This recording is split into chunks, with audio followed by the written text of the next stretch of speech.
Serial Anupama की कहानी अब एक बेहद इमोशनल मोड़ पर आ चुकी है। ख्याति और पराग की लव स्टोरी, जो अब तक गलतफहमियों, दूरी और अधूरे एहसासों से घिरी हुई थी, अब जीवन और मृत्यु की दहलीज पर खड़ी हो चुकी है। कहानी की शुरुआत होती है उस पल से जब ख्याति अचानक अनुपमा के घर से गायब हो जाती है। अनुपमा पहले तो उसे घर में ढूंढती है, फिर कॉलोनी में, फिर आसपास के हर कोने में, लेकिन ख्याति कहीं नहीं मिलती। उसका फोन भी स्विच ऑफ आता है, जिससे अनुपमा की बेचैनी और भी बढ़ जाती है। वो इधर-उधर भागती है, आवाज लगाती है, लोगों से पूछती है, लेकिन सब बेकार। इसी घबराहट में जब अनुपमा एक सुनसान सड़क से गुजर रही होती है, तभी उसकी नजर सड़क किनारे बेहोश पड़ी ख्याति पर पड़ती है। ख्याति के मुंह से झाग निकल रहा होता है, चेहरा पूरी तरह सफेद पड़ चुका होता है। अनुपमा एक पल के लिए सन्न रह जाती है, लेकिन अगले ही पल हिम्मत जुटाकर उसे अपनी गाड़ी में डालती है और तेजी से अस्पताल लेकर जाती है। अस्पताल पहुंचते ही डॉक्टर ख्याति की हालत देखकर उसे तुरंत आईसीयू में शिफ्ट कर देते हैं। कुछ समय बाद डॉक्टर बताते हैं कि ख्याति ने जहर खा लिया है और उसकी हालत बेहद नाजुक है।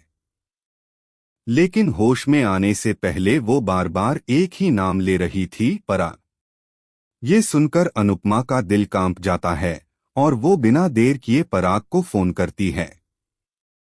फोन पर अनुपमा गुस्से और दर्द से भरे लहजे में कहती है, अगर तुम ख्याति से सच्चा प्यार करते हो तो एक बार आकर उसे जरूर देखो।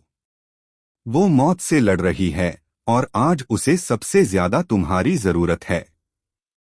यह सुनते ही पराग कुछ देर के लिए चुप रह जाता है, फिर बिना कुछ बोले सीधा अस्पताल पहुंचता है। ख्याति को इस हाल में देखकर वो टूट जाता है, उसकी आंखों से अश्क बहने लगते हैं। वह खुद को कोसता है और कहता है, अगर ख्याति आज इस हालत में है तो उसकी वजह मैं हूं। मैंने ही उसे अकेलापन दिया, उसकी फीलिंग्स को नजरअंदाज किया। इधर डॉक्टरों की कोशिशें और अनुपमा की दुआओं से ख्याति को होश आ जाता है। डॉक्टर बताते हैं कि अब वह खतरे से बाहर है, लेकिन यह किसी चमत्कार से कम नहीं था, क्योंकि जहर का असर बहुत गहरा था। होश में आते ही पराग तुरंत ख्याति के पास जाता है, उसका हाथ थामकर रोते हुए कहता है, मुझे माफ कर दो ख्याति, अब मैं तुम्हें कभी अकेला नहीं छोड़ूंगा। मैं सच में तुमसे बहुत प्यार करता हूँ। ख्याति की आंखों में भी आंसू आ जाते हैं, लेकिन इस बार यह आंसू दुख के नहीं, बल्कि सुकून और प्रेम के होते हैं। उसी समय वहां मोटी बा और राही भी अस्पताल पहुंचते हैं। राही ख्याति को गले लगाना चाहती है, लेकिन अनुपमा उसे रोक देती है और कहती है, पहले पराग जी को ख्याति से बात कर लेने दो, फिर आप लोग मिल लेना। अनुपमा की यह सहनशीलता देखकर मोटी बा को गुस्सा आ जाता है। वह ताना मारते हुए कहती हैं, अब अनुपमा मुझे ही रोक लगाएगी? यह सब कहीं नाटक तो नहीं? अनुपमा शांत भाव से जवाब देती है, अगर यह नाटक होता तो ख्याति आज अस्पताल में न होती।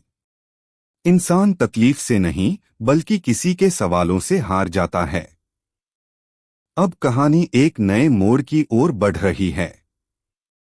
ख्याति और पराग का रिश्ता फिर से जुड़ रहा है, लेकिन कोठारी परिवार में भावनाओं का तूफान उठ चुका है। मोटी बा अब भी ख्याति को पूरी तरह स्वीकार नहीं कर पा रही हैं, लेकिन ख्याति की हालत देखकर उनका दिल थोड़ा पिघलता नजर आता है। राही, जो अब तक चुप थी, अब अपनी मां के लिए खड़ी होने का मन बना चुकी है। क्या मोटी बा ख्याति को माफ कर पाएंगी? क्या पराग अपनी गलती को सुधार पाएगा? या फिर कोई नया तूफान इनकी जिंदगी में दस्तक देगा? जानने के लिए जुड़िए सीरियल अनुपमा के अगले एपिसोड्स में, जहां भावनाएं, रिश्ते और इंसानियत के असली रंग दिखाई देंगे। अगर आपको यह वीडियो पसंद आया हो तो लाइक, शेयर और सब्सक्राइब करना ना भूलें। कमेंट करके बताइए क्या आप पराग और ख्याति की जोड़ी को फिर एक साथ देखना चाहेंगे।